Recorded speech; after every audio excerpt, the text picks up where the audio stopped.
I just did my whole big spiel, and I forgot to turn my mic back on. How much do I talk? Do I wait? What do I do? Blah, blah, blah, blah, blah.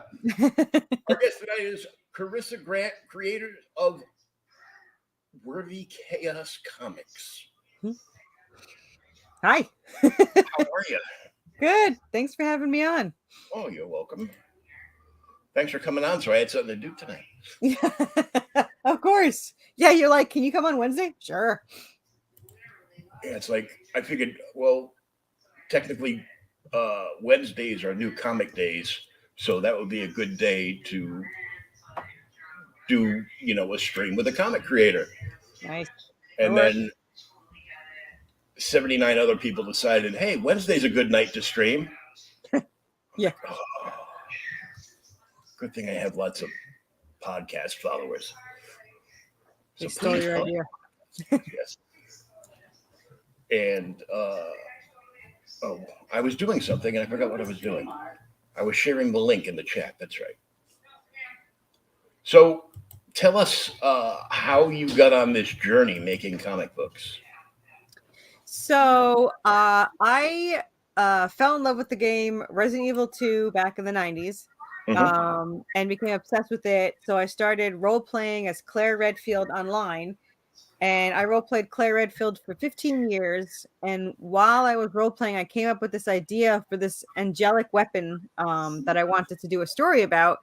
But I held on to it for some reason. All the writers wanted it, but I was like, no, I'm holding it for somebody. I don't know why. And I'm just holding it. And then I met my co-writer and I said, do you want this? Like the day after I met them, and I said, do you want this role? And they said, I never take roles, but yes, I do.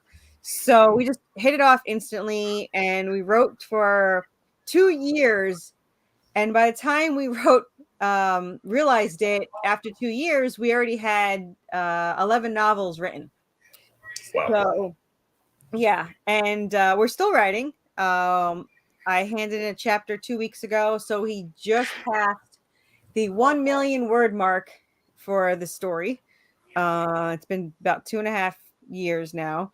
And to make the story a little bit unique that not a lot of other stories might have is that our two main characters, Seraphina, who is an angel descendant and a supernatural hunter, and Draven, who's a demon descendant and an assassin, they're written by two completely different people. So when you're reading it, I'm not that good of a writer. They're literally two different people. So they have their own personalities, their own, way of talking and thoughts and everything. So I write all of Seraphina's actions, thoughts, everything. And then my co-writer writes for Draven. So it gives it a little bit uniqueness because they have totally different personalities. My character talks way more than she thinks, and Draven definitely thinks more than he talks. So they pick their corresponding writers. But yeah, so it's just such a different way of doing it. But that's how you do it in role playing. One person controls one character, and the other person controls that character. So what got me initially into comic books was in the 90s was Ghost Rider. But I never thought of writing for a comic. I never thought of making a comic. It was just after realizing we had 5 of those novels is this series 1, and it equals about 45 issues. So when I realized that, I figured we should do something with it. And here we are.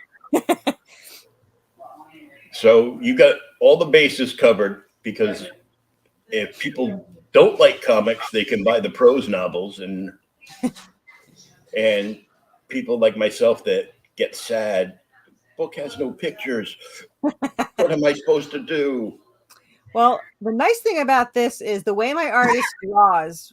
Jonas DaCosta, he's absolutely amazing. And how he draws the panels, it's almost like watching a movie. We had one critic who was like, you can do less panels, or use the word meanwhile or whatever, because it's not a movie. You don't have to show every action. And I'm like, it's like a movie, novel, comic. So you have like these great panels of action.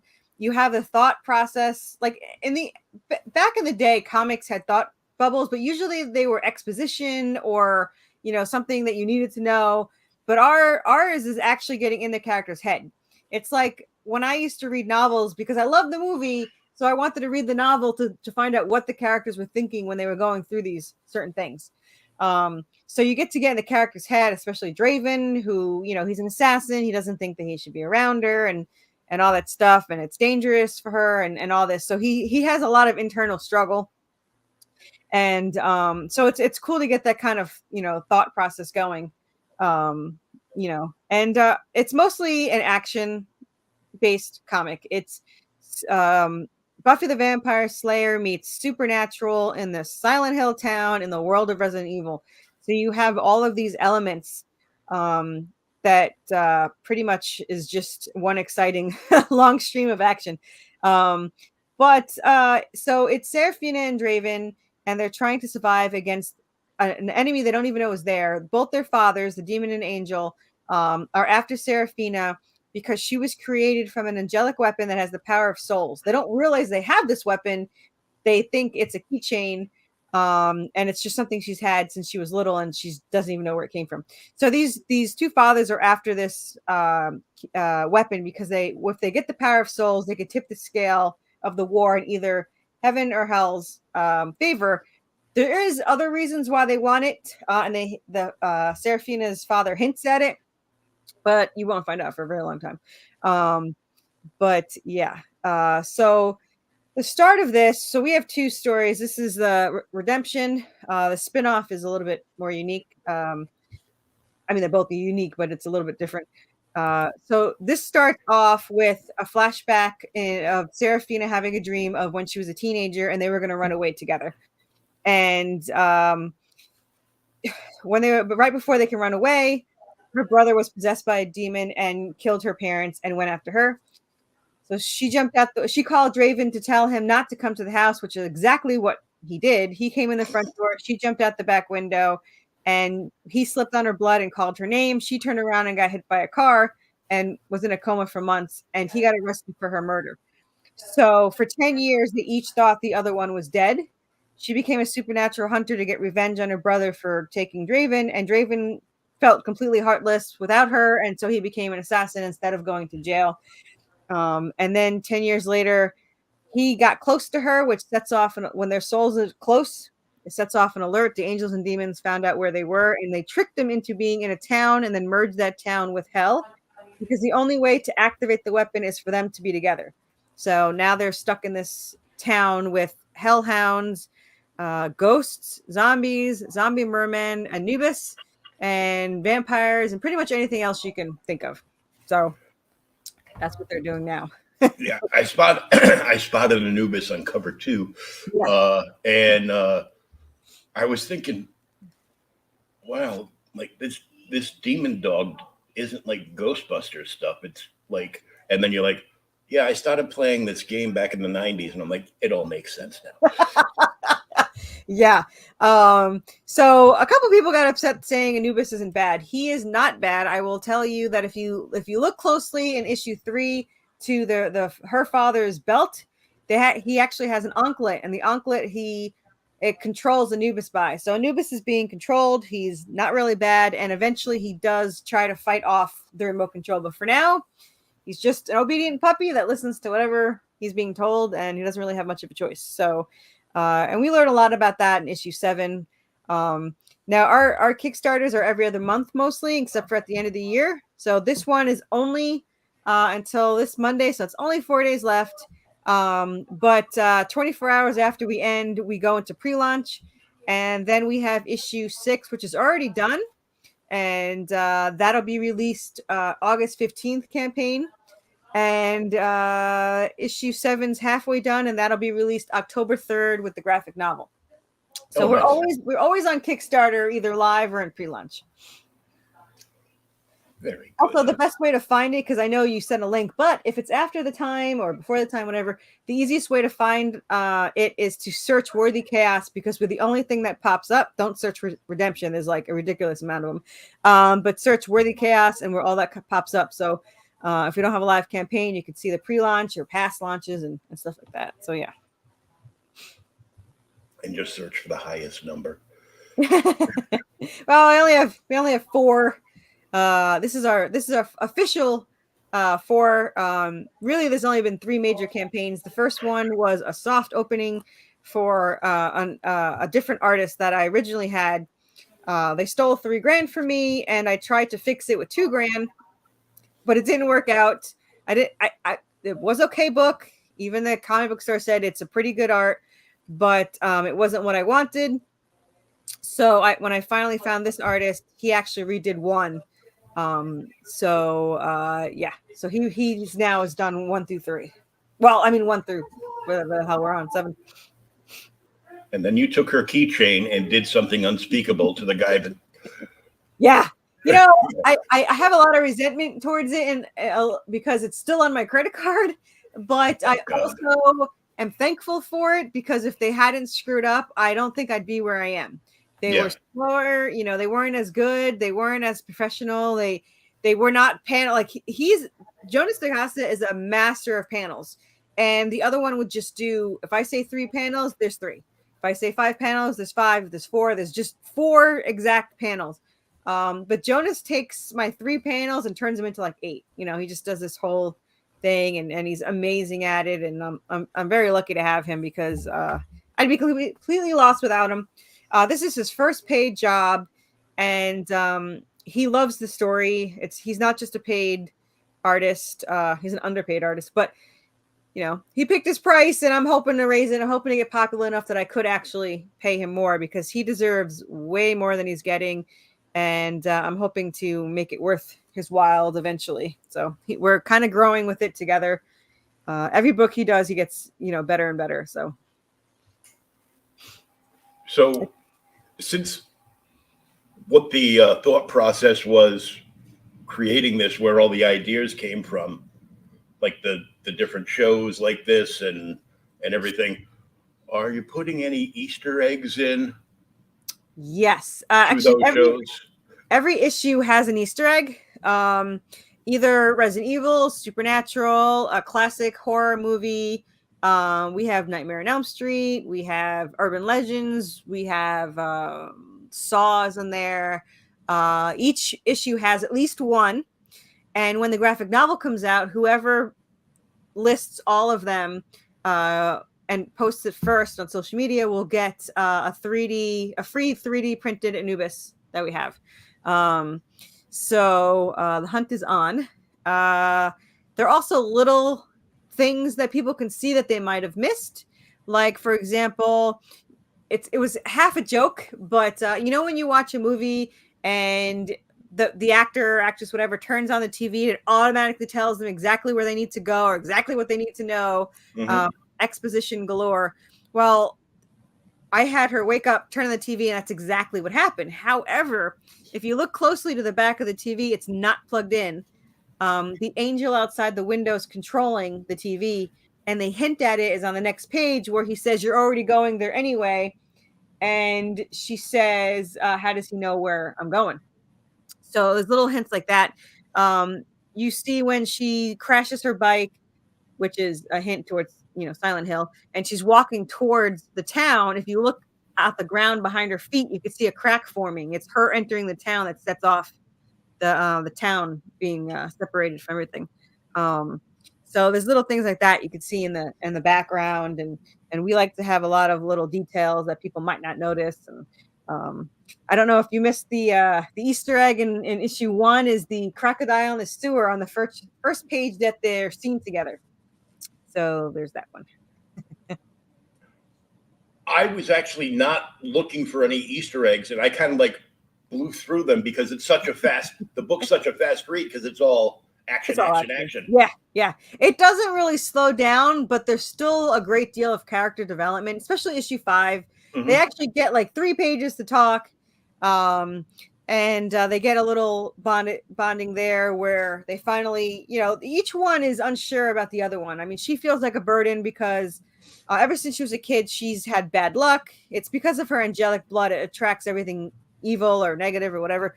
So she causes a lot of issues for Draven. So she feels that, he deserves better and should be elsewhere. And then Draven thinks that, he's not good enough for her.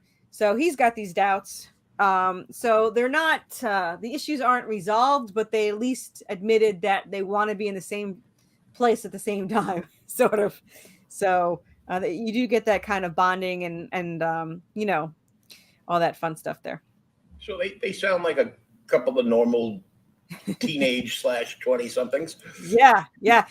Some people have been calling it Romeo and Juliet in hell, and that's pretty accurate. So that's something that I don't mind. It's not a mushy romantic story, but there is an intense love between them. So that helps to have that bond there. Well, I've been obsessed with Supernatural because there was nothing on the TV to watch. I was in a rehab hospital for like 3 years. Yeah, sorry. So every morning would be, Alan Peggy Bundy, followed by 3 hours of Supernatural on TNT. Yeah. And I'm like, never really watched this before. I got the little car at home. Because I used to subscribe to like the subscription boxes. Like I used to get Loot Crate, and then I switched from Loot Crate to Wizards Comic-Con box, which had way better stuff. But one of them came with like a little die-cast like Hot Wheel car. I have that. Of Jensen Ackles' car, and I'm like, Impala. Yeah. I'm like, and I actually owned an Impala for a short time. Oh, I'm so jealous. I've always wanted one. A lot of people started watching the show because of them and fell in love with the car. I watched it for the car and fell in love with them. But they steal the car in issue 4. And they open the trunk and all the weapons are in there. And they're like, well, who the hell's car did we steal? So there's that. But yeah, it's a lot of So the thing about Supernatural is some of their monsters are accurate, but when it came to certain angels and demons, they weren't accurate at all. And I don't know why they did that. They just tossed out a name. Like Abaddon was not like that. And they had Remnal, which is also my angel. They made him the Prince of Hell, which makes no sense because he actually was a very powerful angel. And he was the one that would judge souls on heaven and on earth and take them to heaven. And so that's her father is Remnal. Funny story. There was a lot of things we did that we didn't realize were accurate to like scripture stuff. Like in the story in the past, he created her. So she's half angel, half Celtic goddess because her mother is a Celtic goddess. And in scripture, he sinned against God by creating the Nephilim, which was half angel, half human. So it kind of fit that he did this thing that he wasn't supposed to do. And he gave up like part of his powers to do it. And also we picked Asmund for Draven's father because Draven's always angry and he is the demon of chaos. And coincidentally, not only does he feed on souls, he's immune to lightning, which is Remnal's weapon. Remnal uses lightning. So it was kind of funny how everything fit that we had done and we didn't realize that they fit so well. But we put this stuff together by mistake and it worked out so well. Very serendipitous. And as for issues 4 through 6 is kind of like a supernatural hunt. So we have a subspecies of vampires called clotters. And they have thicker blood because their heart beats only every 6 hours. And I did it for my stupid logical reason, even though it's stupid because it's whatever. But vampires would always bleed and they don't have any heartbeat. So I was like, well, now they have a heartbeat. So 6 hours is just before rigor mortis sits in. So they have this really thick blood that makes them stronger, but it also makes them need to feed directly on humans because they can't feed from a blood bag and they can't feed from an animal because it's not enough nutrients. So they start to decompose like zombies. So what happens is our vampires or the clotters they actually do have a soul. So a lot of them won't feed on humans and they wind up decomposing. So the species to survive would turn the most ruthless people they can find, like breaking into prisons and taking murderers and sociopaths and anyone they could find so that this species would survive. And besides all of that fun stuff, if they bite you or taste your blood, they can track you anywhere like a homing beacon. And if you kill one of them, the entire nest will come and track you down until they kill you. So that's precisely what happens. One attacks her, she kills it. Now they have to go on a hunt to track down every single vampire in the family, or eventually they would track them down and kill them. So they don't know if there's 5 in the nest or 500, but they don't really have much of a choice. 1,000. Yeah, 5,000. That's pretty much 4 through 6 is the introduction of her clotters, and it was just to throw that out there. And if you want to see the video, we could show you some scenes from that. That's the female vampire right there, which you could see a very jealous Serafina not liking her touching her man. But Yeah, I'm like, maybe being turned won't be so bad. That's what she says, but whatever. I actually saw, like the TV show that does like all the Blade Masters. Yep. I saw a video of somebody that does that for a living, and they made that giant, nasty-looking angel dagger from Supernatural. Nice. I'm still waiting for him to give me a price on it. I go, I need one of those. Yeah, we have one of our Easter eggs, which I can't really tell anybody, but it's from an 80s show that probably no one's going to figure out. It's going to be a bonus. But the dagger that they use collects the soul. So if you're killed by it, you can't be reincarnated. So it's meant to be used on her because it would take her soul out and use it to activate the weapon. And then she can never see Draven again because there's no afterlife, there's no reincarnating, there's no nothing. So that's the blade that they use. But the blade is actually an Easter egg, and only people that are old like me will probably get it. So. Oh, I'm way older than you. You might know the I'll tell you. Then if anyone watches, they have this bonus Easter egg. It's do you know the movie Krull with Liam Neeson? Oh yeah. Yeah. So it's one of the blades from the Gav, however you say it. Oh yeah, from the 5-star weapon of death. Yeah. So so we took one of those blades, and that's the dagger that they use. It looks like that. And instead of having the inscriptions of whatever was on there, they never said what language that is. But we put the Nokian symbols on it, and it says takes souls on it. So that reminds me of Katana from DC Comics. Her katana actually steals people's souls and traps them in the sword. Awesome. I love it. Apparently her husband went bad and she killed her husband. So his soul is permanently trapped in the sword. But because he was so powerful, they actually communicate at times back and forth. I don't know if I'd like that or not. I mean, I don't know. It's like they get in an argument. What's she going to do? Well, I'm just going to sheath this idiot now. Pretty much. So let's take a look at the Kickstarter video. Right.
And that song was the background music to the song that we had written and performed for our characters by Permissible Indulgence. And it's available as a add-on for $3, and you get the download instrumental version and the vocal version. Oh, cool. Yeah. We have some cool add-ons. Like we have you could be drawn in as a zombie in issue 8. And you get to pick your clothes, your picture, and you can either stagger on as a zombie or you can choose your own death. And that releases January 23rd. But if you buy it, because my artist is so fast, you will probably be the only one that gets the PDF 3 months early. So you'll get to have the PDF before you anyone else even gets to see it. And I got a new backer. Yay. Yes, I saw that. I go, ooh.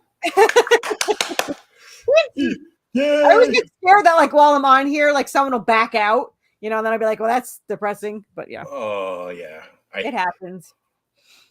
I have to question some people because they'll back in the bit like day one, they'll back.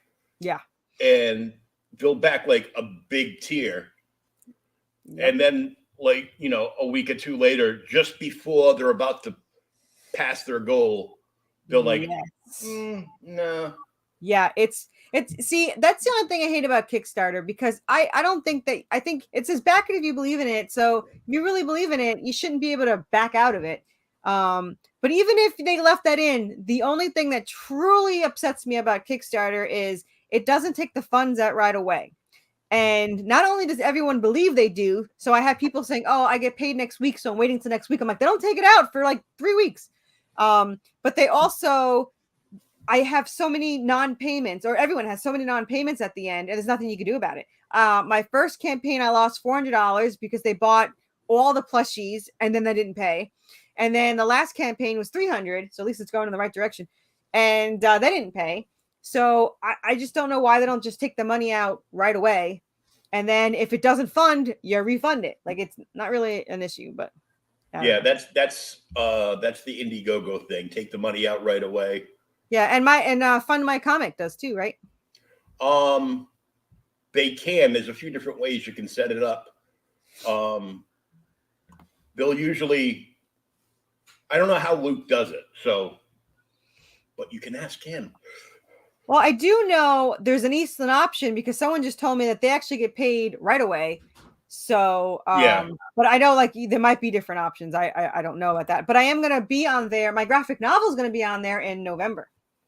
Ooh, yeah. That's my birthday month. Hey, happy birthday. I'm going to be even older. Yeah, like, older and wiser, right?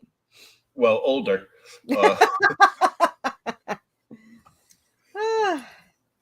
So yeah, so I am called the which I found out a couple of days ago. I am called the Queen of Merch, and I have now we're gonna look at some. Yeah. Well, I have one. This is like my plushie.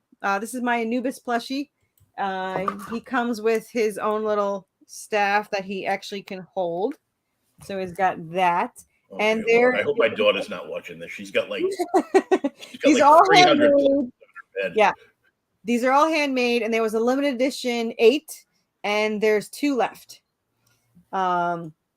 So we have we also have, which you'll see. This is our zombie merman. So he's our plushie. We only have, it's limited edition 3, but only one's for sale, and I have one, and my co-writer has one. So really, it's only one. And then next campaign is our skeleton birds from issue 3. And we have a couple of other, he's an add-on. He's the banner you see behind us. I can't know where that there. But he has his little petticoat and his little tails on fire and all that fun stuff. And then my daughter loved that one because and then we have the anime. Yeah. Then we have our Apollo rat, who is actually from the spinoff, who is her guardian angel that follows her around, or not a guardian angel, but the guardian pet, I guess you can say. So yeah, there we go. The familiar. Yeah, it's like a little familiar. So my goal is 100 backers. So I have 9 more to go, because I need my backers. I need to get at least a little bit more backers in the last one so that I know I'm not going backwards. Yeah. Yeah. Yeah. You know, less amount of money cancels every campaign. Yeah. And more people back it. So it definitely goes up. Yeah. I understand if the money, I mean, obviously I need the money, but it's the backers that are the most important to me. You know, if it's a little bit less money, but I have more backers, I'm happy, because the most important to me is having those readers. The readers are what support me and what, you know, what get me going and keeps me going. Oh yeah. Yeah. So it's evolving, like in the crowdfunding sphere, that now there's a lot of campaigns that double up on the tchotchkes.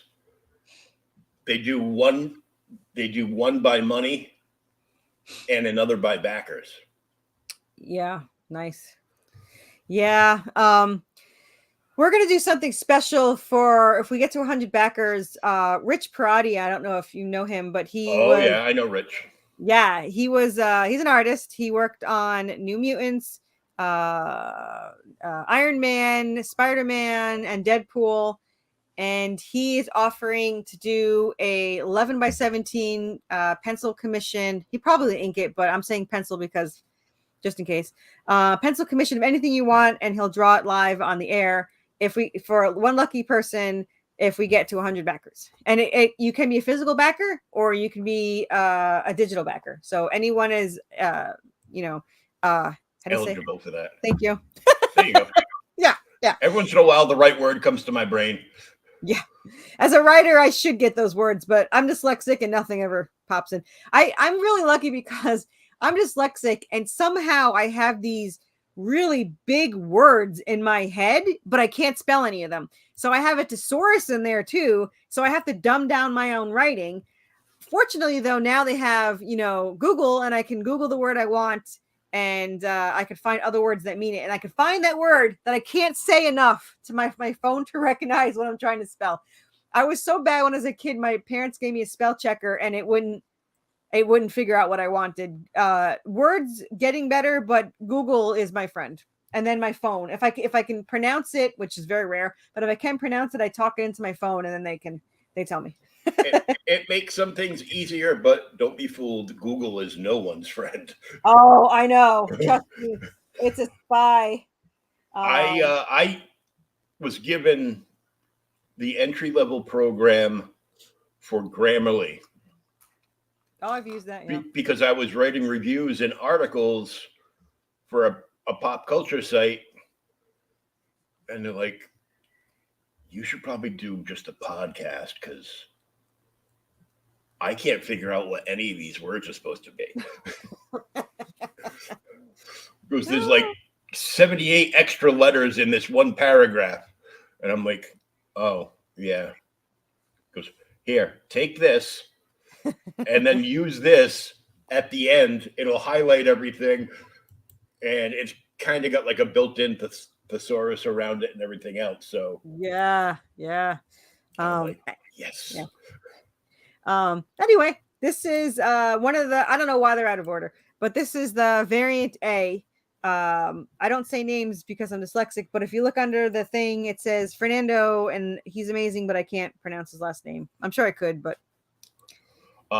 variant cover A by artist and colored by Fernando Cordero. There you go. So, and the next one is also colored by him, but drawn by Fabio, who is absolutely amazing. And I didn't even know Fabio could draw. I thought he just like walked around looking good with long blonde hair. Different Fabio. Oh, okay. I was be like, at least he had a career afterwards. Yeah. I don't know what happened to him. The last thing I remember is he got hit in the face with a bird on a roller coaster. That was the last thing I remember. Oh my God. I'm going to have to Google that one now. Yeah, he had a bloody nose by the end of the roller coaster. That was crazy. It's on video. Anyway, this is Anubis, and you want to know what's really funny is, so you see he drew that the buildings are knocked down and that Draven has a bat like Lucille in The Walking Dead. He did not know anything about I just tell anyone to draw. I just tell the artist to draw whatever they want, because one, I don't want to think about it, and two, they're way more creative than me. So he drew this, not knowing that in this issue, Anubis does knock down buildings, and Draven finds that bat in the back of the Impala. So, yeah, don't ask me how he. Yeah, it was just there's your meant to be again because I didn't tell him to do that. Was there a red scarf in there too? Now, I wanted to put like the symbols on it and stuff, but I didn't want to get sued. I don't know how. I Oh asked yeah, I have a couple of friends that created a book. It's a zombie book based around weed. Nice. So if you can get the zombies to eat like a dime bag or something, or your plants at your dispensary, they'll forget about eating your brain because now they just want to get high. But then when they're out of plants and you're still trapped inside, they're gonna kill you. No. Yeah, I asked my husband once, what's the difference between homage and stealing? And he says your popularity. So maybe someday I can steal certain things. Well, they originally named the book The Toking Dead. Oh, come on. Oh, yeah. That was the show. Wasn't there a show named that or something? That's a perfect name too. No, there's The Walking Dead. Robert Kirkman came after him. They were in a lawsuit against Robert Kirkman for about 3.5 years. Why? It's completely different. Yeah. He didn't want to take a chance that somebody might buy their comic opposed to the Walking Dead comic. It's not going to matter. They're still zombies. So they were ordered to change. They had to change the name to end everything. Yeah, I did hear this story. I didn't know the details. I just heard that someone got in trouble for calling it the Token Dead, and I was like, I love that name. That's Benjamin and that's depressing. And Jeff. So now it is called Toking with the Dead. Nice. And they've actually filmed with Bill Diamond and like acted out like the book. That's awesome. So they've actually got like one of those goofy like Saturday afternoon no budget like nerdy sci-fi kind of things. I love it. And as a homage to Negan and to stick it to Kirkman, they have like this 6-foot bong that they put nails and spikes through as their weapon. So. I love it. I love it. I'm hoping like everyone says, oh, you want a movie someday or a show someday. I would love a rated R for violence animated series. That's what I want. Because I think you keep control. Never sell it. No, I will never license this out. I will never sell the rights. I will never. It's got to be. Yeah. No. This show. I'd rather not have a show than have someone take any kind of, because they always ruin it. I've never seen an author that likes what their story is. Plus, I don't want to lose the rights. I'm still writing it. Yeah. So it's never going to be sold. But if I could one day, that's what I would want to do. Is make if I have no choice, I will learn to animate my comic book and we'll figure that out one way or another. This is going to happen. This might be a while. Well, there's lots of really good animators in the comic field. Yeah. Yeah. Someday Pedro Ang, his latest book was Tropical Magic.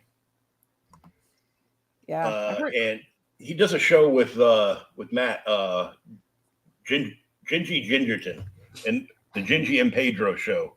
Nice. On Tuesday nights. And he actually Pedro actually did the last like animated trailers for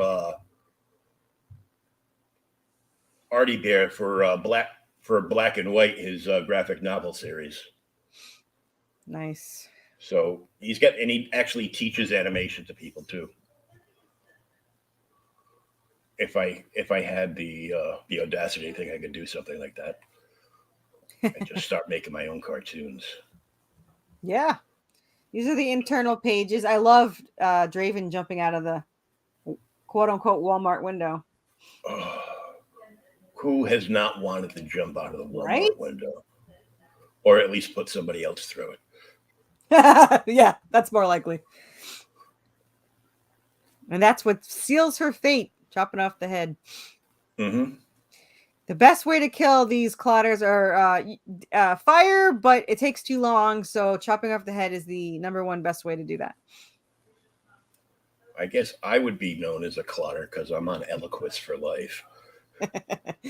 Like, how come I had like really bad blood clots? One went from my right ankle up above my knee. Oof. And then I had 15 clots in my lungs, some of them bridging. Goes, you never had blood clots before? Goes, no. Did you drink a lot? I go, define a lot. You drank a lot. You might just be a clotter in the making, man. Yeah. Well, if I don't take my Eliquis for a couple of days, yeah. You better take it. They won't have to cut my head off, though. I'll just, my blood will just turn to jelly or something. I don't know. Nice. I like these nighttime kind of like grayscales here. Me too. It turned out really well. I'm glad I don't have to tell them what to do. My artist just does it. Like, thank God you know what you're doing, because I don't. I'm just happy with it in the after. Yeah.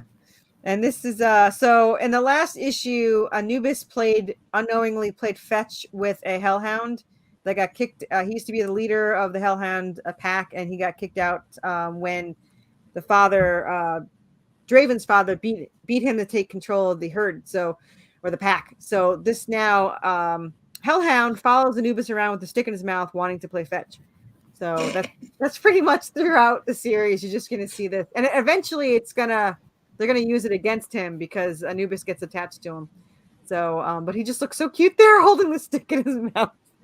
Don't ask me where that came from. It wasn't in the story. It was just something I was writing while I was doing the scripts, and I was like, I don't know why. I feel like he's gonna play fetch with a hellhound, and I thought I was gonna get like ridiculed. Everyone loves it. They're like, that's the cutest thing, is to have this hellhound just playing fetch with this giant Egyptian god. So there you go. And then one has to wonder if at some point playing fetch, Anubis utters the line "Sit, Ubu, sit." You know what? That was a thought in my head. Again, I don't know how much trouble I can get into. So, but there you can see Remnil's holding their remote in his hand. Not yeah. So his smaller version. Yeah. Yep.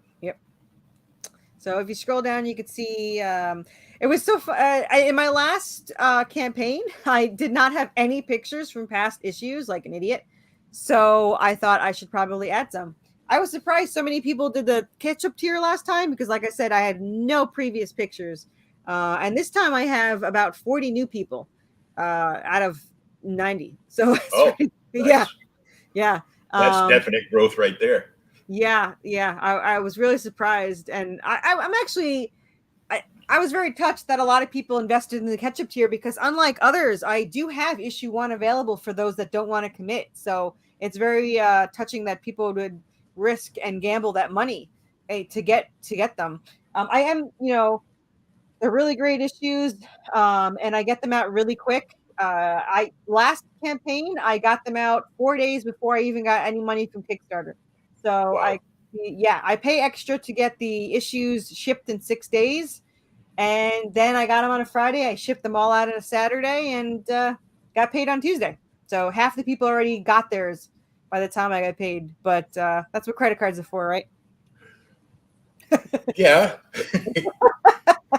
Well, I don't like people to wait. And also, since our campaigns are really quick, the faster they get them, the faster they can read them, the faster they can sign up for the next one.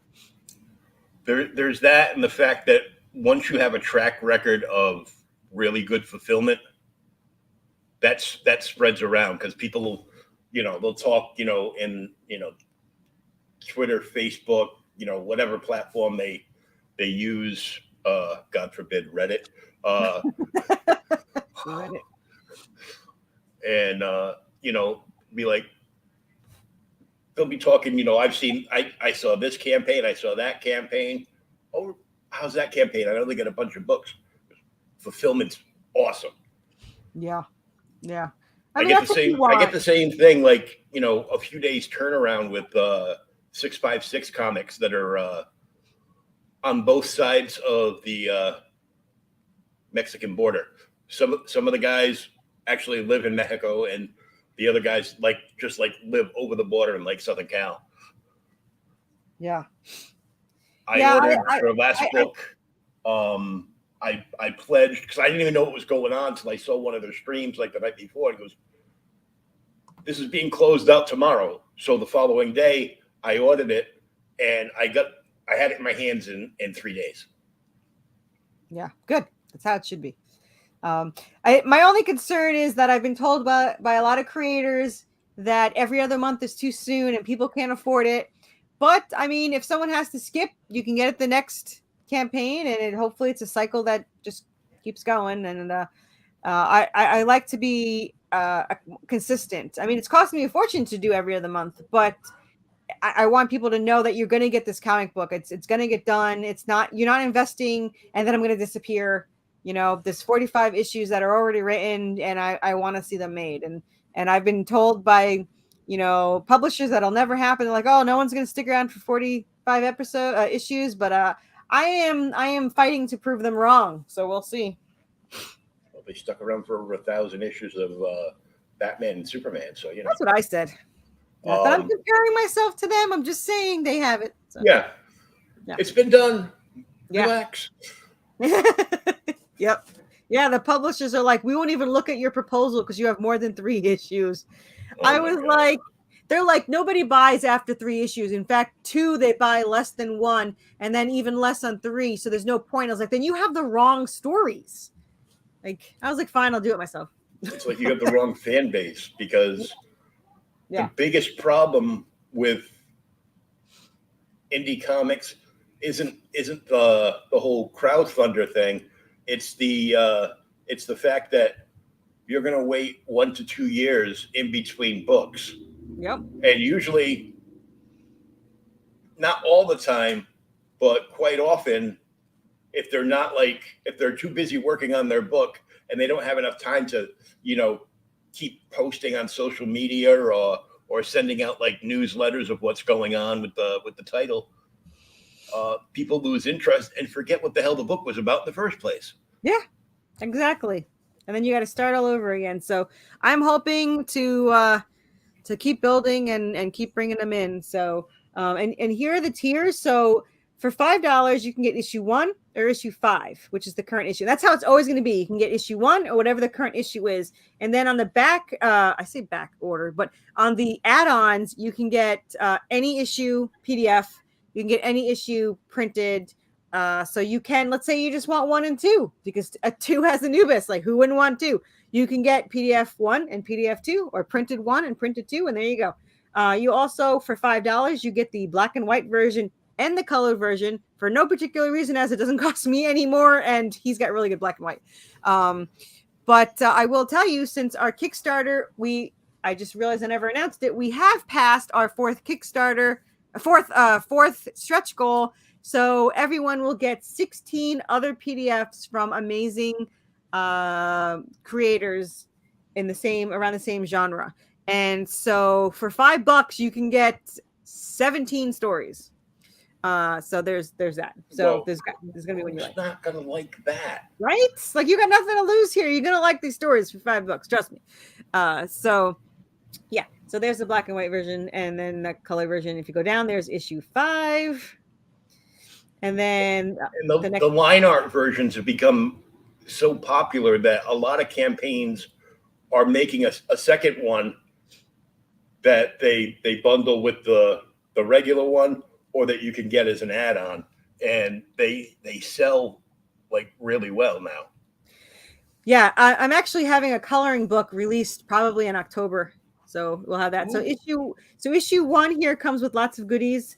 You got stickers, you got pins. These are campaign pins. I say the angel side and the demon side.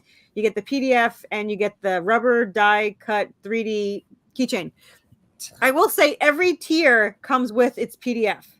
So you can get. I have a lot of campaigns that you can only get one or the other, or you have to pay for double. And I'm like, I'm gonna reward people for getting the printed. You can have both. So Yeah, I mean, the other week I had John Hervey on from Beyond Time Incorporated, and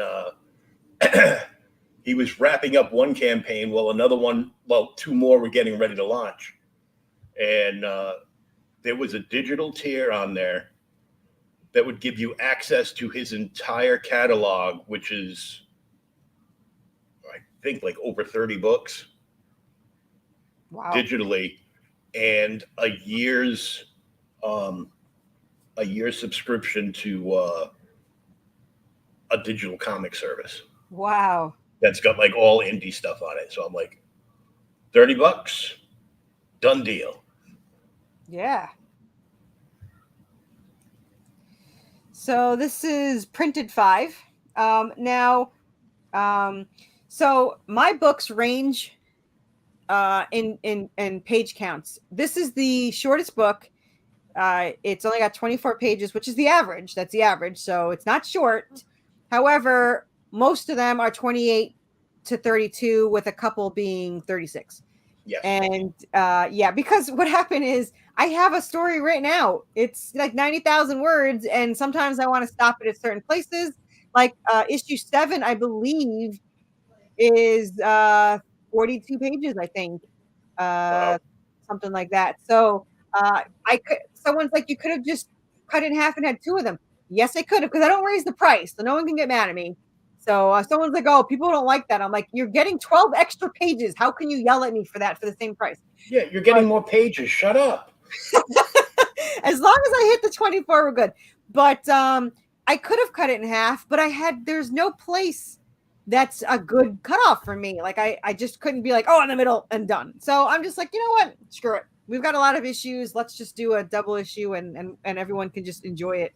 Hopefully, it's got a lot of conversation anyway. So you've got a lot of exposition and a lot of secrets come out, and then you've got stuff going on. So it worked out pretty good. Maybe not so much when I have to pay for it, but we'll get to that. Anyway, 24 glossy pages. Yeah. My eyes aren't focusing, and I go, oh, there's a bonus 24 glossary pages at the end of this book. No. We use the thick glossy. They're like 80-pound weight paper. So yeah. these are heavy books. So it's nice in PDF, but nothing beats it printed. Nothing beats anything printed. Right? I agree. This is variant A, then variant B. Now there is variant B as later on you'll see, but there is a metal cover version, which is gorgeous. Ooh, shiny squirrel. We love the shiny. This is the very popular digital catch-up tier.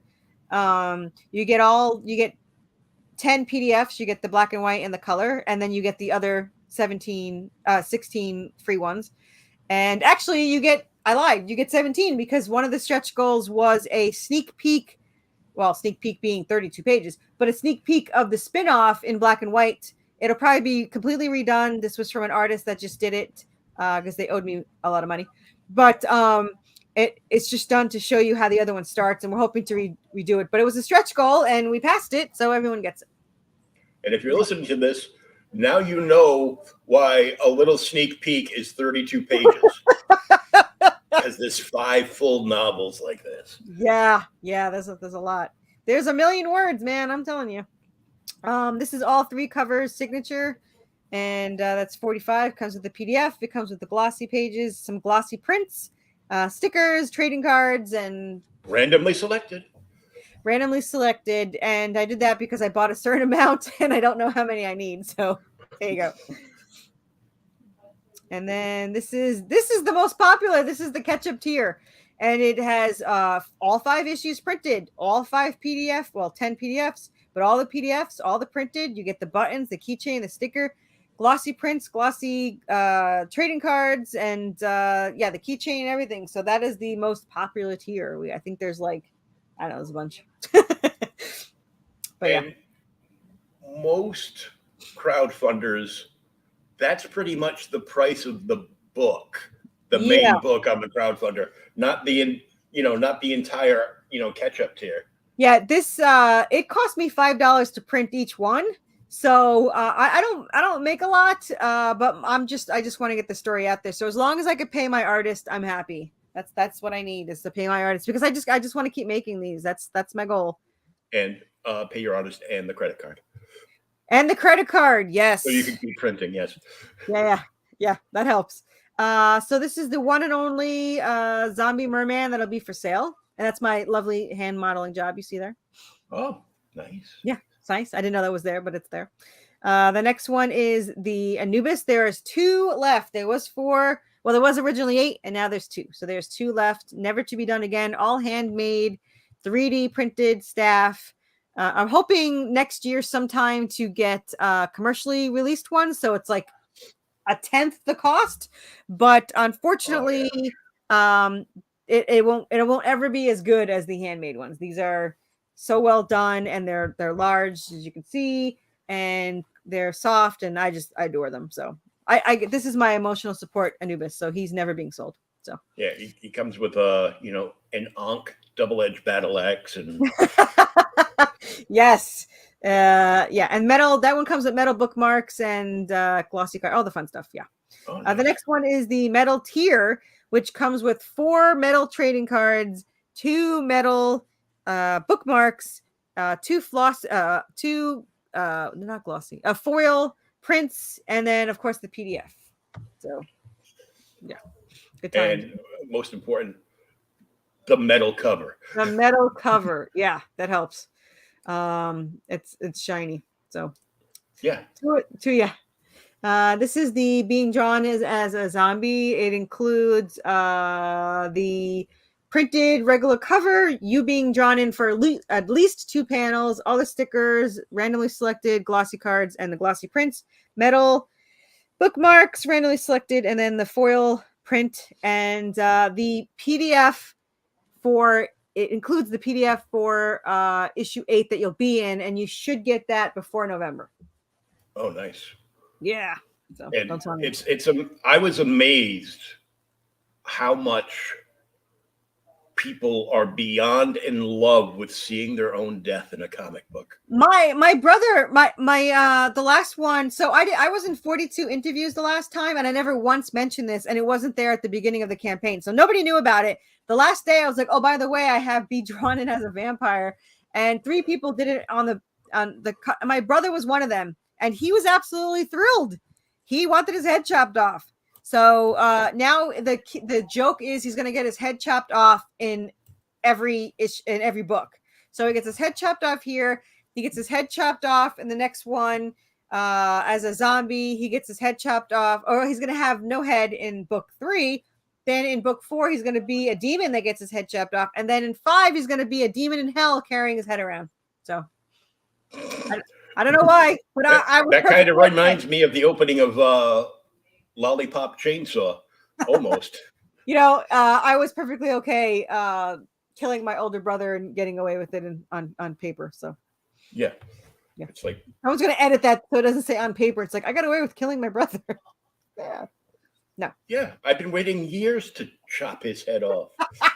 Yeah. Never shuts up. Never shuts up. Oh, actually, that's me. Actually, it was funny because originally he didn't support it. He goes, oh, it's not really your story. I was like, you've been collecting comic books for 40 years and you're telling me not to make a comic book. But the second I actually made it, now he backs them all. So this is our zombie merman statue. And feel free not to buy it because I only had 1 made. So I don't even have 1. Usually I get 3 made, but I was trying to save money. So I had 1 made, and he's very evil looking. There's a picture and a video later you can see, though you're running out of time, right? Because it's like 9 o'clock. So I don't know. Oh, I'm not worried about it. Okay. So this is 3 covers, the metal trading card, metal bookmark, and stickers, glossy and foil, and then of course the handmade clay, horrible looking, cool zombie merman. So he's from book 2, technically the end of 1, but book 2. Yeah, I have some friends that do amazing 3D printing stuff. Yeah, we're gonna get into 3D printing tabletop RPG Anubises. I'm trying to find as many as I can. I'm having one printed of my cute angry Anubis. So I'm looking forward to that. So we're gonna have some 3D printed. And this is the statue of Seraphina and Draven. There was only 2 made, only one for sale. The other one's mine. It'll never be made again because I've had this clay artist for 6 years, and he only made this for me because I begged him. He does not like sculpting people, so this is the only one there'll never be another one because I don't even know how I talked him into doing this one. It's great because you can tell that he's a clay sculptor. Yeah. Because it looks like somewhere between live action and claymation. Yeah, right. I love it. It's he's like a cartoony Ray Harryhausen. I think he did an amazing job. The merman looks more realistic, which is what we wanted. We wanted him to look creepy and scary, whereas obviously we wanted this to look more like the comic book kind of thing. And then this is the heavy metal lovers tier. You get all 5 with metal covers, both metal bookmarks, all 4 metal trading cards, the foil print, and the gold-plated coin, which someone got upset about that it wasn't offered that much. It will be in the next one. My tiers are only there if I have them in hand because I don't want to ever risk them being sold out or not being available or whatever, or it doesn't get there in time. So I didn't have I bought them wholesale and I was waiting for my 3rd shipment of them. So I just got them yesterday. So there will be more in the next one. To do a bad impression of the mummy from one of the original Scooby-Doo episodes when I saw that coin. Now it's going to be stuck in my head. Thank you very much. See, now I implanted an Easter egg now. Yeah. And then the last one is the ultimate tier. It comes with the 3 covers, the PDFs 1 through 5, the gold-plated coin, the 2 metal bookmarks, the metal trading cards, the glossy cards, stickers, the last Anubis tall statue that will never be made again because they're expensive as all hell and hard to ship, and the pillow that goes with that pose. That's a pillow. There is a pillow. We had 2 for sale last campaign. Someone bought the one, and this is actually I got scammed, and that was the one that didn't pay. But now we have the last one here. So we have the non-payment. Yeah, this is the non-payment one. Yeah. Like when you have a tier that you only have one in that tier available. Yeah. And they cancel on it. It's like blast that tier all over the internet. And somebody didn't pay me. And you can get everything in this tier for. Yeah, it's a steal. And then you just slap on free shipping, and somebody will probably buy it within minutes. So these are the stickers. These are just pictures to show you close-ups of the rewards. So are these die-cut vinyl? Yes, they are. It's almost like I've seen a Kickstarter before. I know. It's crazy. Buttons. Lots of buttons. Yeah, that's the top button is an add-on you can get. It's from the artist. It's from the variant issue 2. Ian Chase Nichols, who worked on Teenage Mutant Ninja Turtles, Red Sonja, and The Tick. And he also did our wraparound cover for issue 6. Something else to get stuck in your head. Spoon! Oh, I say that every day. The next is the randomly selected trading cards. Oh, nice. Yes, those are covers from 1 and 2. So the next one, this is from the original issue 1. So it's the last 4 pages, and they were never used. So no one's ever seen these. No one's ever had them. These are the glossy prints, and you get the randomly selected one. And so I thought it was pretty good art, and I wanted to share it. So I got those. That's cool. Yeah.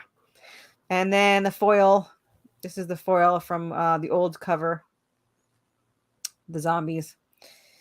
And this is the gold-plated corn. I have to keep remembering to say gold-plated. It is not gold. Though I am looking into getting, eventually, I looked at it yesterday to get embossed coins, gold and silver. So we'll see how that goes. This one sold out. The next one, the gold statue. I will have 2 black versions of that in the next one. So those are the 2 last ones we have. Nice. Yeah. And that's our merman. Merman looks a lot like Cthulhu. Yeah, he's adorable. With Spider-Man eyes. Yeah, I know he does. That's Nubis. And there's our zombie merman. Oh, yeah. The little suckers on his hands, I guess. Yeah, he doesn't have hands. He has tentacles. Tentacles, yeah. And there's a video if anyone wants to see it. There's your close-up. You have to go upward. I don't know why it does. Go up. There you go. I don't know why it does that. It does it for every one of them. His face is absolutely terrifying. He looks a little constipated. Probably is. Look how thin he is. I mean, he's got a bony little butt. Look at him. Oh, his tailbone must be in pain. Oh, it's painful just looking at this guy. Well, it's usually in water. Maybe that helps. I don't know. Now, if he was coated with the right stuff, that would be awesome to put it in, like, your fish aquarium. Right? There's something to do. Now, this one's sold out. Somebody bought them. So I'm not making those again. But I am going to have a 3D printed of it. It's not the same, but then there's this one, of course. There's a little video if you want to see that one too. And I didn't have to scroll up. Oh, tricked you. I was all set to scroll. See, because you knew this time. My favorite part of this, well, I love their eyes, but The hair. I love her hand on. Yeah, the hair is great. I love her hand on his back. I don't know why. Because if zombies are chasing us, I'm pushing you. My husband gave me a card that's right there, and it says, "You're the one that I would want want running beside me during a zombie apocalypse." And he ripped the other side off, and I said, "Did it say so you could trip me?" He said, "Yeah." So he took it out. That's how romantic my husband got. He takes out the tripping part. So this is the last statue. His tongue looks wet. Pretty gross. And if you listen closer, you can hear my freaking cat in the background screaming. Oh. It did not talk all day, and then it talked during the entire video. I thought that was coming off my girlfriend's phone. She's on the phone talking to her sister. I'm like, I didn't know they had a cat. Right? Meow. Meow. She's such a pain in the ass. I have 4 cats. This one will come up to you and just scream in your face. Like, what? What do you want? I heard me. I had friends that had cats like that. One of them doesn't talk to me anymore because I knew the cat was going to do that. So I brought one of those disposable air horns from the tackle shop with me. But there's the key. There you go. Nice. And then this is the metal. We have the issue 4 re-released in metal. And you have to go up, I guess. Yeah, see? Yeah, see, it tricks you. Just suckering me in. Yeah, here's my awesome hand modeling job. And I don't know how to open the damn book with one hand. I don't know how all these TikTokers do everything with one hand, but years of self-denial. And so the cover for this is the DC artist Ken Hunt, who worked on Batman. Oh, I know Ken. I'm friends with. I have original art from Ken. Me too. I have 2. I have the graphic novel cover that's going to be on our graphic novel, and I gave that original right there in the black and white. I gave to my co-writer because someone wanted it for $500, and I didn't want anyone else to have it, so I gave it to her. And then these are the metal trading cards, and it can give you a hint of what the metal tier looks like for the issue 5. So you can hear them; they're pretty thick. Yeah, I'm like, wow, Gambit could use those as weapons. Yeah. And that would be issue 5 one. Nice. Yeah. And then this is Ian Chase Nichols. The colors are awesome. Yeah, I know Ian's work from Red Sonja. His work is awesome. He's so humble. Like, he has no idea how good his work is. And there you go. And then these are the stretch goals. Here are the I try every campaign to have new. I never take them away because I want to get all the names out there. So there's 12 from the last campaign, and now there's 4 more. So I try to do at least 2 to 4 more new ones per campaign. I don't care if it gets to 100. It gets my fellow creators out there. I support all indie creators. And all of these people are way better than mine. So for $5, you can get their great 17 books. stories. Yeah. Yeah. Nightwolf. I know Water Wars is Timothy B. Fling. Timothy's awesome. Final Boy, Anthony Stokes. There's Paul Gomez is PTSD. Path of the Pale Rider is Lori. Nightwolf is Rob Martari. All these people are absolutely amazing. I'm just looking and going through. I go, they've been on the show. They've been on the show. They've been on the show. See how popular you are? Kinda, but only to the authorities. Nice.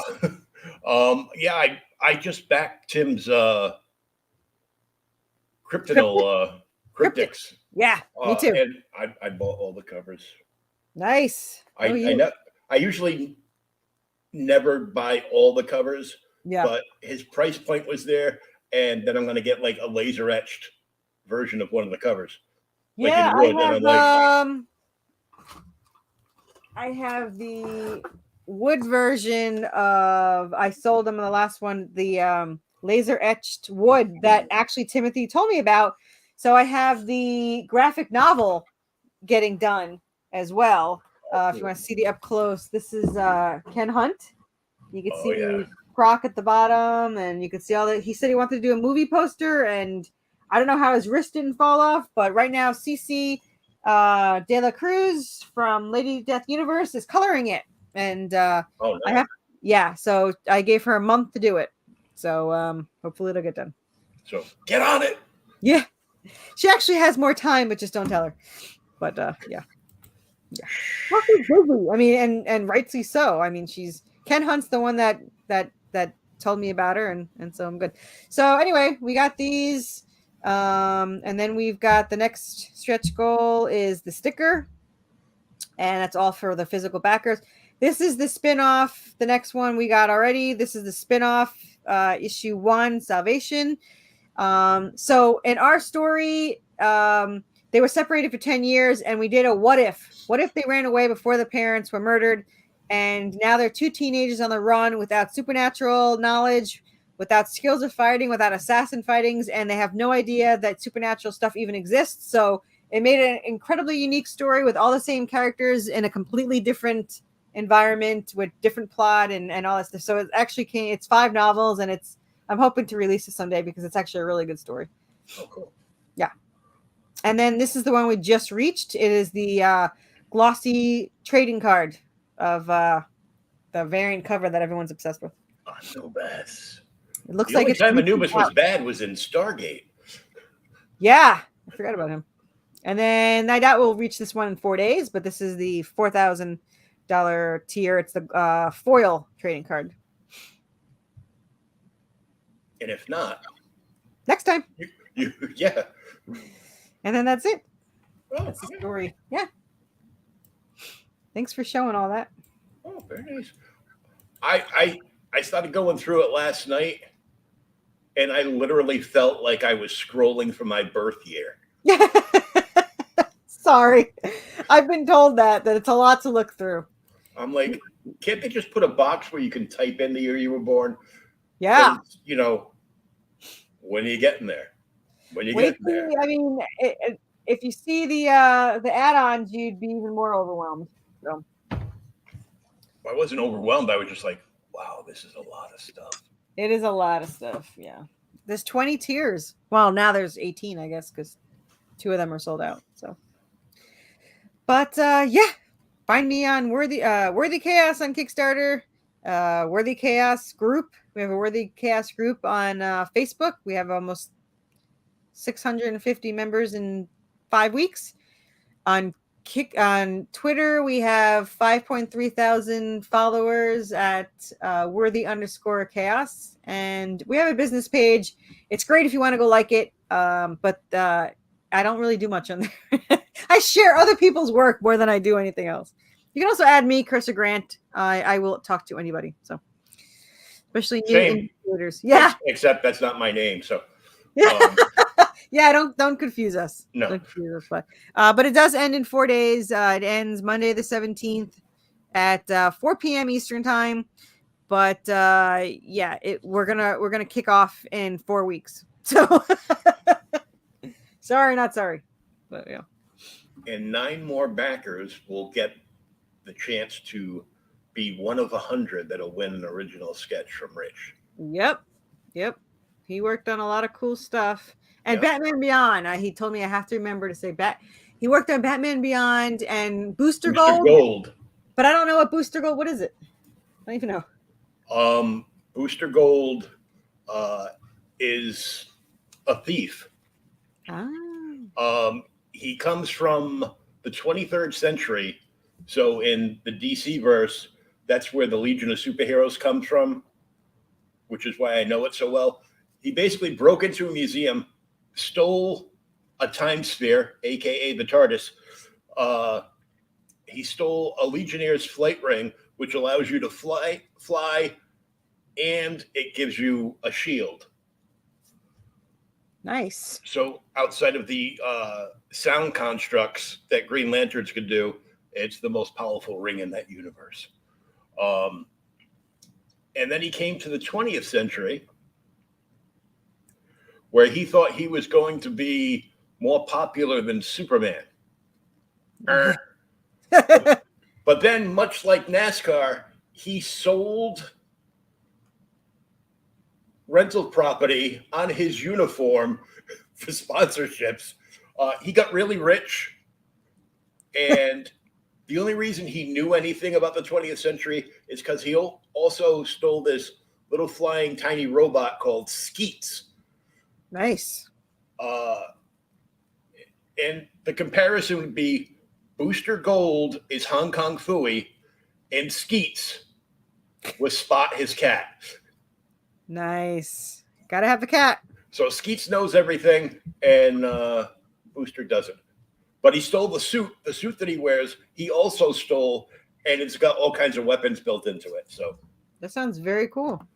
At one point, they ended up making the most hilarious team up of all time with Booster Gold and Blue Beetle.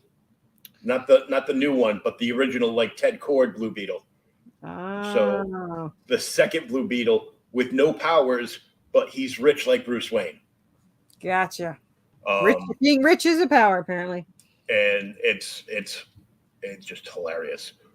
But now they're talking about making a Booster Gold either TV show or movie with the new creative influence there that came over from Marvel.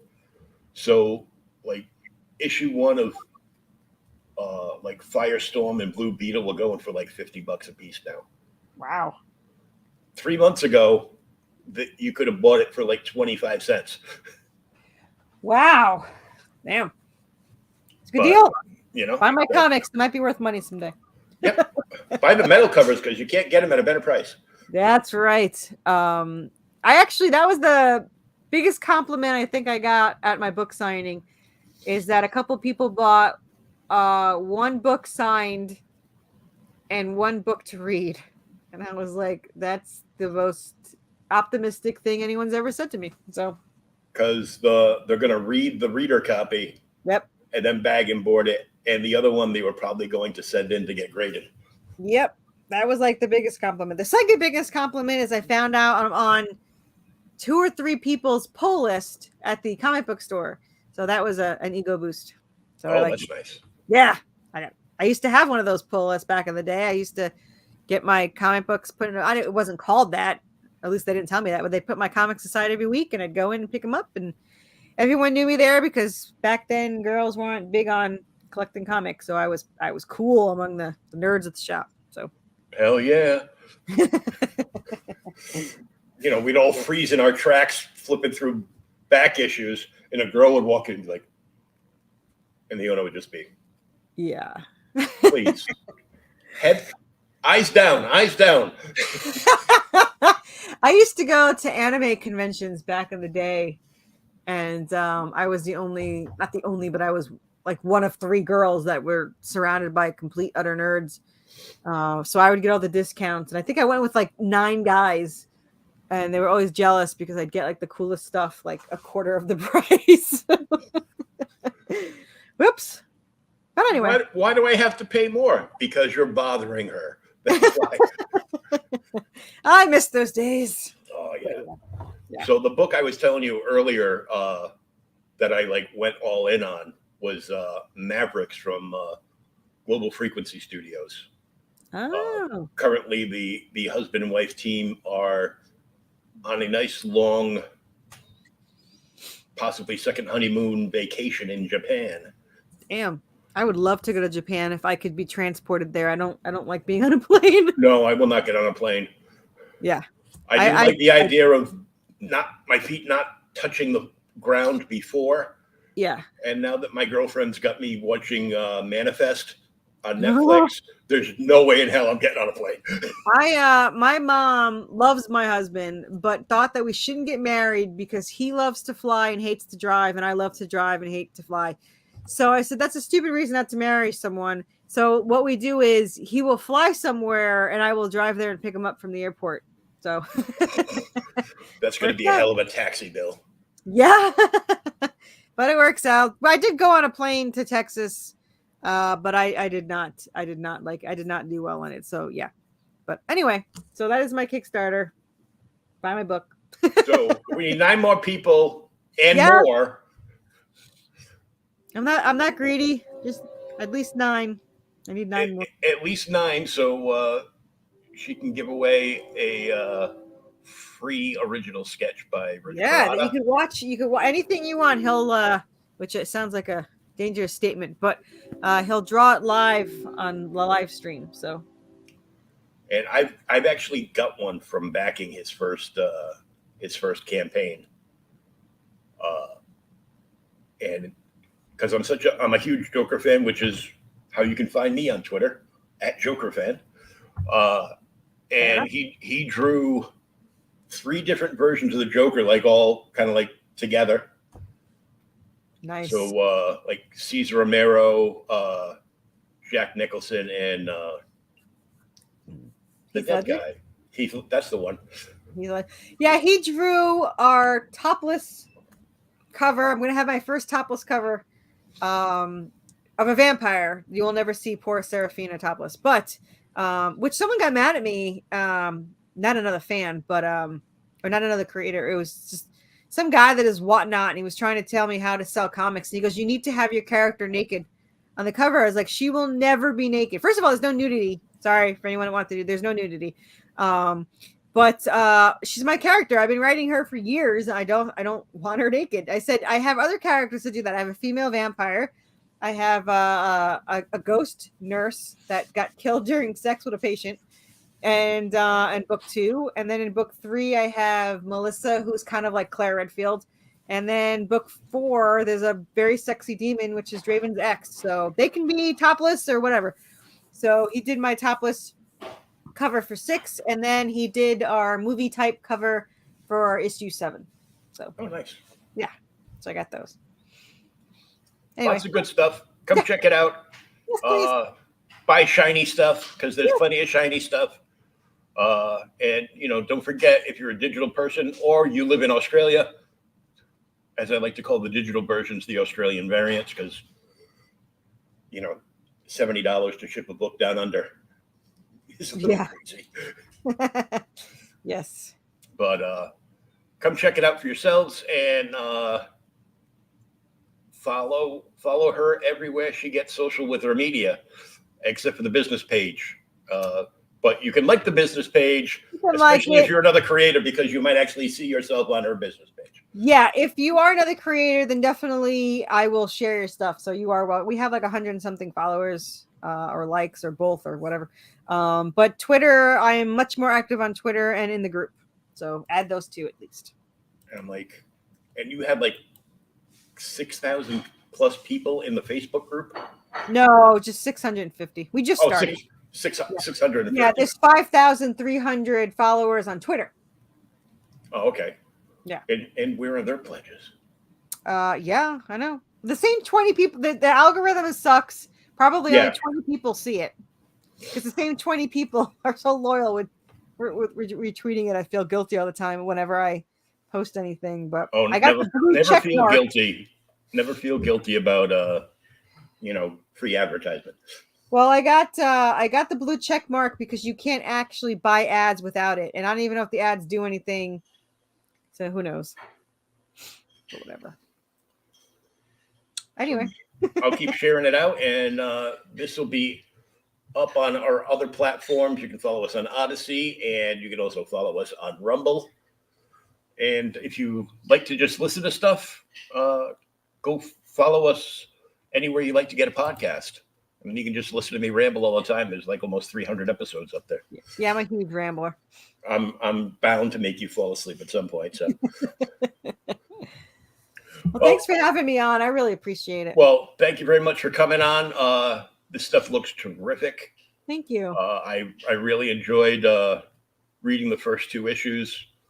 I'm well glad. Put together, very actiony. Yeah. You'll never hear anyone say the story is boring. If you do, then you're probably on speed. But yeah, it'll never be boring. I've only got one speed. It's slow. I'm kind of fast at certain things, but not the thinking part so much. But yeah. Anyway, I'm only fast asleep. So yeah.